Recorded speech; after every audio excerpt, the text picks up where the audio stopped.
Hello, and welcome back to the Impossible Entrepreneur podcast. I'm Architect Anna, and I'm an entrepreneur on a mission to do the impossible. And this episode is about starting before you feel ready. Because the truth is, you're never really going to just be ready. So you should start and then do that and then move forwards. And the thing is, confidence is actually built through actions. You might be waiting until you feel confident to do something, but actually, you just need to take action and you will build the confidence while doing it. This kind of doesn't make sense. It should be the other way around, but it's really not. And I know that I need to take my own advice on this sometimes, but even if you think, and I've learned this recently, even if you think, okay, I've done all of these things and therefore I should be able to do the next stage, I should have the confidence for it, I should be able to do it, but then you still halt, you still stop yourself for some reason. It could be that you just need to continue to take action anyways. So when I started this podcast, I started it after deciding the day before. Usually, there's so much planning involved for things, right? When you're trying to do something massive in your life, you might think about it for a long time and then plan it out and then talk to a lot of people about it and then go ahead and start to figure out the way to do it. But when I actually started this podcast, that was not the case. That was not what I did at all. I kind of thought about it on like a Monday or Tuesday, and then I recorded and published the first episode the next day. And I did it in such a way that I knew would be very, very easy for me to do no matter what. Whereas moving to this type of podcast scenario with the camera and the microphone and the setup and the background and all of these things, so many different components made me halt progress for like 3 months. I was supposed to have recorded all of these things ages ago. So every time you feel like you want to be taking action, but you're just not because you want to be confident enough to do it, that confidence might never come. It might only come if you are actually going to do it and then it will come later. So you should always start before you feel ready when it comes to business and learning. Not necessarily for everything in life, goodness. But yeah, start before you feel ready. And I'll tell you some examples. So I'll tell you a couple things that like I've done and then a couple things that I'm still holding back from because I want to be transparent and honest with you. I'm not perfect. I'm always a work in progress, constantly trying to improve. So yes, when I started this podcast, I just kind of decided to do it and I did it and I was like, great. But that's very unlike me. The other thing that I started that same month, this was in October 2024, was posting a video reel every single day on social media. So I made the decision at the beginning of September after I attended this 4-day virtual conference. But then I spent a couple weeks kind of like planning out the type of content because I didn't want to start it if I was going to stop it. I was like, I want to post every single day, but also life gets in the way and things happen. And I want to make sure that I can be consistent. So I made sure to set this up as like a non negotiable. Talk more about non negotiables in another episode. But I did take a little bit of time before doing it. And I was afraid. I was like, oh, I don't know how people are going to interpret this. I don't know if people are going to judge me. I don't know if also posting every single day, I'm going to be too in people's face and they're just going to be like, yo, get off my screen, you idiot. Possible. But also, that's fine. I think when you are putting yourself out there, when you're doing things in business, you are, you know, you're going to naturally attract and repel people in different ways. And it could be that you repel the people that are closest to you, like your friends and family, because when it comes to your business, it's actually not necessarily the best blend, but also the people that you're trying to reach, the people that you're trying to help. You will attract them. You will repel the people that you can't help. Don't worry. I've done it. Repelled many people. Great. Which is good. Every time you repel someone, it could be that, it wasn't good for you, goes in the right direction. So those were two examples, right? Starting the podcast, I kind of just took action and did it. With creating social media content, I thought about it for a while and then did it. And I took action even though I was afraid. And then I kept taking action even after I was not getting results. If you think you're going to post on social media for 30 days and get results, unlikely. It does happen, but those are outliers. If you think you're going to post online for 90 days and get results, unlikely. Every single day. And I know it already sounds like so much.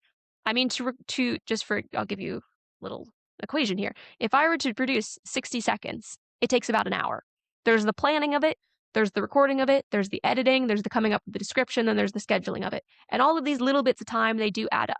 What I did was I used AI to streamline and simplify each of those steps. And it wasn't until this second season that I realized I could actually combine all my efforts together. So when you're using AI, Yes, you can use it to make little bits more efficient, but also at some point, you're going to just step back and look at the entire workflow and decide whether or not parts of it just need to be scrapped to simplify things. So I cut out about 7 steps of the process by doing it this way, by creating long form podcast content, which I was creating podcast content anyway, but just audio, and then cutting it up into shorts. So I now have my social media content and I have a content generating machine so that I can then use all of this bottleneck energy and get it back in my business for strategy and revenue generation, which is beautiful. This has been a huge bottleneck for ages. So I know that certain things, you will never have the confidence, you will never feel ready, but you just have to do it. You have to do it unconfident, you have to do it scared, you have to do it nervous. And eventually, it might not start great, eventually it'll work out. So that's just one thing that you can think about. Other things that let's see, started before I was ready. I mean, I guess I like quit my career in architecture and just jumped into acting. You could say I was ready in certain ways, like I had some savings, I had gotten an agent, I'd had some work, I'd done a lot of things, I'd had a fun time, but it's not like I had tons and tons of work lined up, right? So, but it was a fascinating learning experience, and I also got a lot of really interesting transferable skills out of it. For example, if I am supposed to be doing an AI training and I get really bad news before that training, I can still deliver the training. Not a problem, right? In acting, you can be on and then you can not feel on, but be on. You can just turn it on and off. Like if you need to record a self tape or if you need to just do something and you're like, oh my God, I feel gross. My brain's not working. I'm in a fog on.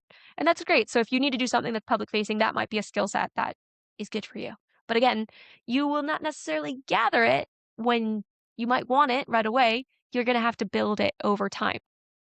So one of the things that I really funny. I am not I'm not ready to build a tech startup. I'm from a non-techie background.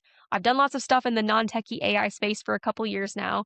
But no, I am not a programmer. I do not understand app security. I do not understand connecting it to financial platforms. Can I figure it out? Yes. Am I going to start to prototype and test things before I'm ready? Yes. Have I figured out a way to do it without a lot of risk?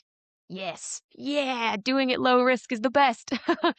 I'm going to do it with synthetic data. I'm going to do my beta testing with synthetic data, which means I'm going to start with one use case. Always good to start with one thing.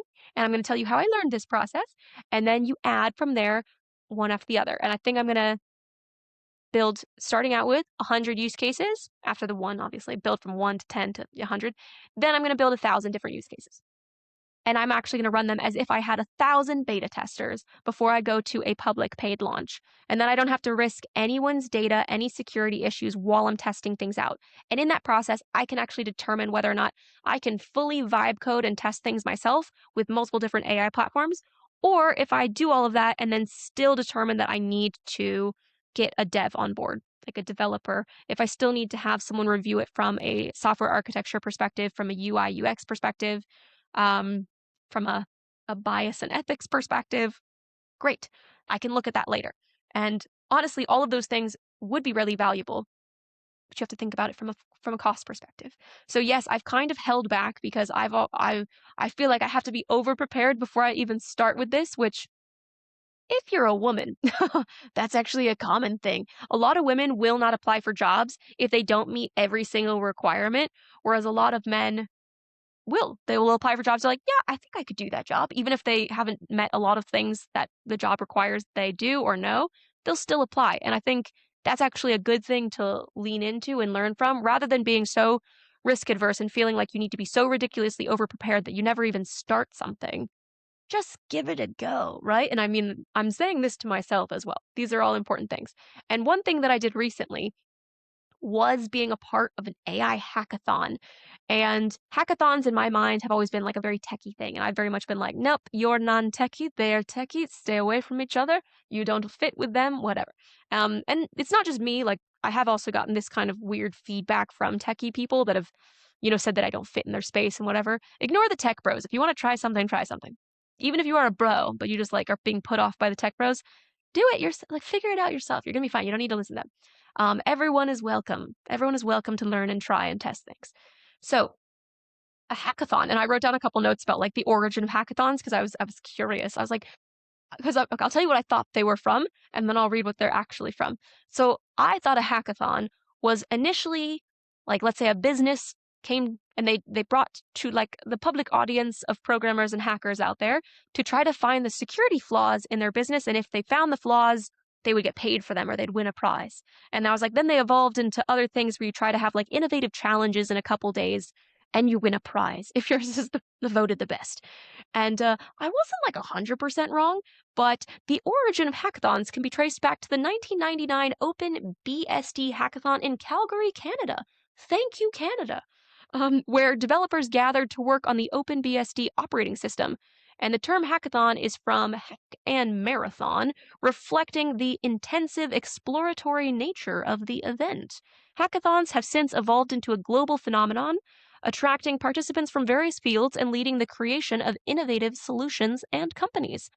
I like hackathons. I think they're awesome. And now that I've been a part of one, I really feel it.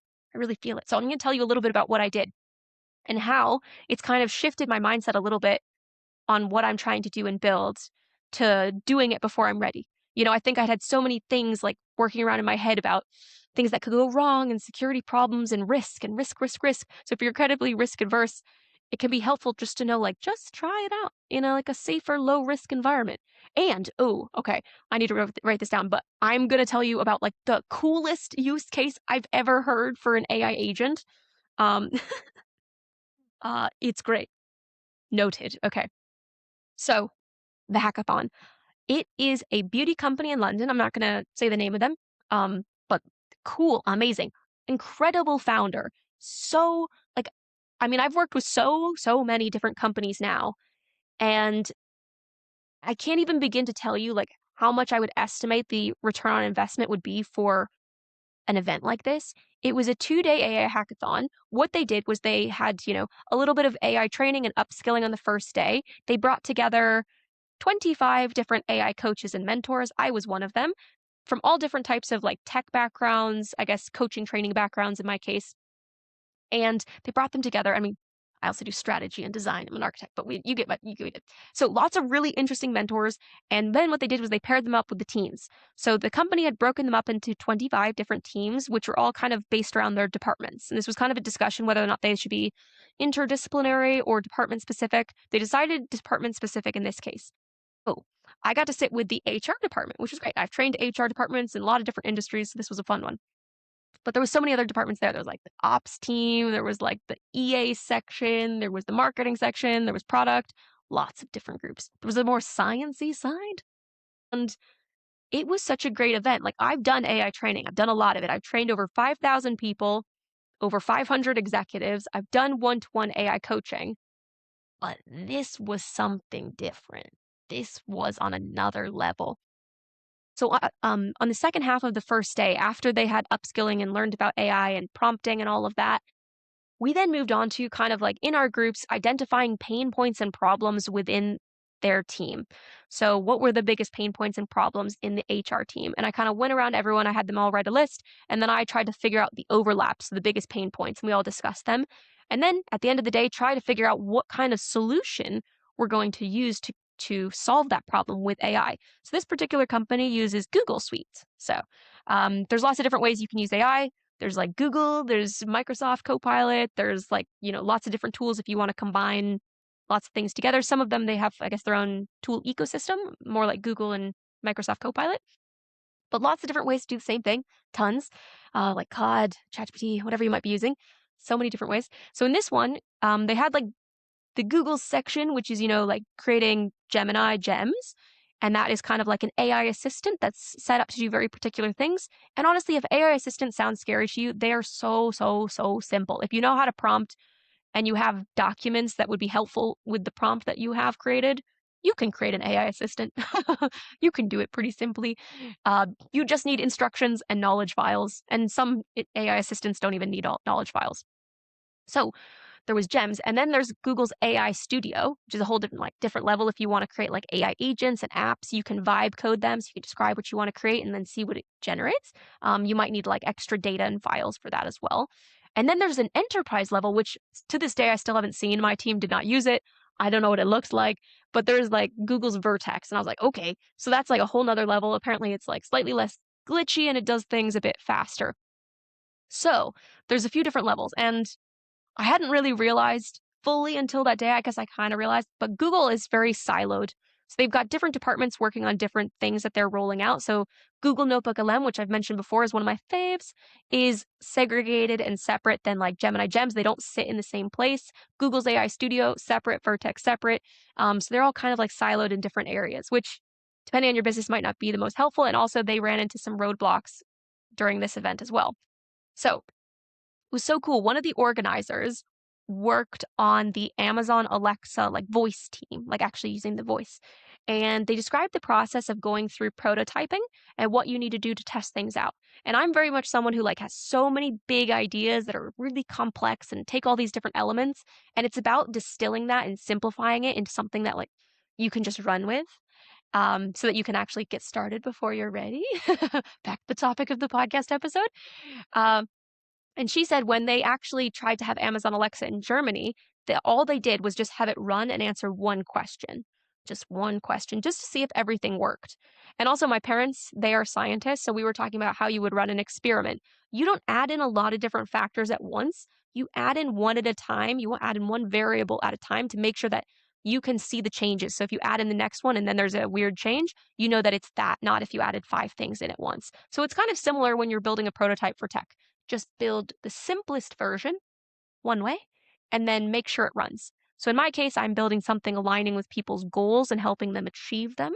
And I'm just going to start with one goal, one person, one goal. So like one form of synthetic data to run through everything. And then I'll start with 10 people, 10 goals, all synthetic data, and then 100 different types of goals to make sure that all the workflows that I set up make these like help these people achieve their goals, right? If I can help thousands of people actually achieve their goals and change their lives, whether that's through my social media content, this podcast, or the app that I'm building, fantastic. Awesome. And that's what I want to do. I want to use technology to help people. Yay. So I learned a lot through these like 2 days. So it was fantastic for me. But on the second day, like these were non-techie people. Before the first day, some of them had never touched a chatbot before. And on the second day, they were actually building the prototype. And I mean, some of the prototypes they were like insane. My mind was blown. I mean, they talked about how, because it was a beauty company, how sometimes the formula in their makeup has a weird reaction with the plastic bottles that it gets distributed in. And they actually lost millions of pounds in one of their launches in the past year because it had a reaction with one of the bottle types. And so they actually created an AI agent system that evaluates the formula of the makeup and the different compositions of plastics and gives the best recommendation through like also updated resources that it like cross checks online, as well as all of the data that the company has. So you put in like the formula, put in the type of makeup, and then it will recommend to you the best plastic. And I was like, okay, so that would save you guys millions in potential losses for your next launch. Awesome. And then there was the operations team, and they were talking about how some of the makeup gets like stuck in different factories or if in different stores, and like there might be other areas that the supplies are really low and they could be redistributed, but it's harder to keep track of them. And this system basically showed when they were low or critically low, and it set a bunch of systems in motion. I was like, my team, we created, there's a great thing that you can do with AI, which is simulation prompts. You can run all different types of simulations. I think they are fantastic for sales simulations. So you can run like objection handling. They're great for interview prep. So you can run it in advance, and you can do it chat to chat. You can do it in advanced voice mode, and then it actually like really adds an entirely different level of pressure. So you can do this in a normal chatbot, but we decided from an HR perspective to help the company and like everyone in the company have fearless conversations to build an 11 Labs voice agent that would run a simulation. And 11 Labs is a great like voice tool. And so I had them running different things to make sure that they would all get practice doing something and that they would feel really confident to do this after the hackathon was over and after I was gone. And so they started out just building the simulation prompt and running it in Gemini. And then we put it into a gem with some of their knowledge files, so some of their HR files and documents, to make sure it was running in Gem. in a gem. And then we moved it into 11 labs. So we kind of like added layers of complexity at each stage. And then also to create the knowledge files, they hadn't really used Google Notebook LM that much, which is siloed and separate than Gemini. That's fine. And so I had them like research different things that they wanted for, formalized coaching styles so that when they're having a conversation, a simulated one, the agent can jump in with feedback in case it might suggest that they do something differently. And so it was kind of like looking at best practices for that. So they gathered research on that. And then from that, they created a document on guidance from all of the source material. And then they used that document as a knowledge file in both the GEM and then also the 11 Labs agent. And from a privacy security perspective, if I was an employee having the simulated conversations for something I was supposed to have, like a difficult conversation with a manager, I'd be really nervous about them, like then looking at the conversation.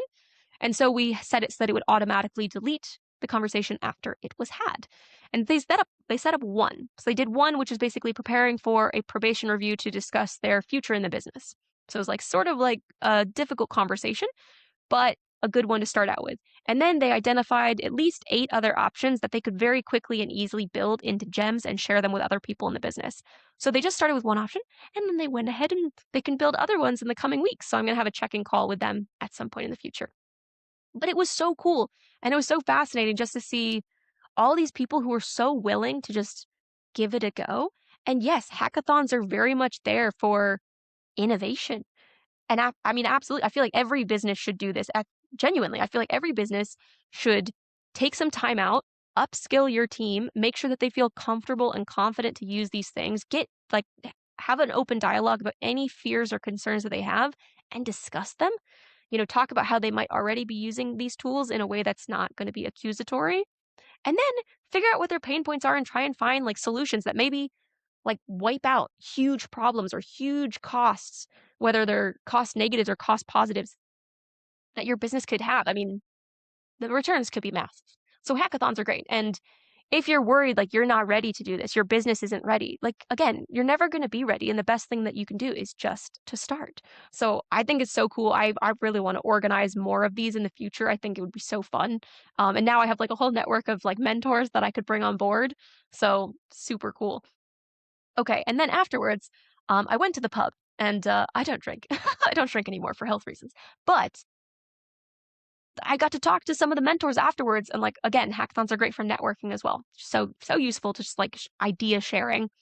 And one of them told me the coolest thing because I've always found AI agents quite intimidating because of their security problems. The fact that like if you give them access to your bank account, it could just like drain it, without you asking it to. And he told me about this whole process of how he set up multiple different AI agents to monitor his plants and also turn on his heat lamps, like his solar lamps for his plants. And I was like, dude, you should do a TED Talk on this because this was awesome. It's a super low risk like case, right? It's plants, your house, it's okay. But he explained the whole process and it took away a lot of fear for me around AI agents, around like I shouldn't be the one doing them. And in your case, it could be something completely different. It might be non-techy, it might have nothing to do with AI. But I think the best thing to do, especially if you want to do something, but you know that you feel a little bit resistant, you want to start it, but you don't feel confident yet, go talk to the people who are already doing it. Ask them questions, try to get their help. Yes, you can do that with AI. You can ask it for all different types of advice and support, but really nothing can replace humans and the value that they bring and also the inspiration and curiosity they have with different tasks and the unique way of doing things and testing things. So I would say like go out there, talk to some people and see what they're doing and building because it's fascinating talking to so many other people. Yeah, and I hope that in this episode you feel a little bit more encouragement and excitement to start something that you might have been putting off. And if you could, in just the next 24 hours, take one small action to move that thing forward, I know you'll feel better about it. And again, you might not feel ready right now, but the best thing you can do is to start and you will build the confidence as you go. So I will see you in the next episode, which is on, the fear of being seen. It's a big one in case you know that you need to get out there and market your business. You need to be more like public facing, but you're a little bit afraid. There are levels. We're going to get into the levels in the next episode, and I will see you then.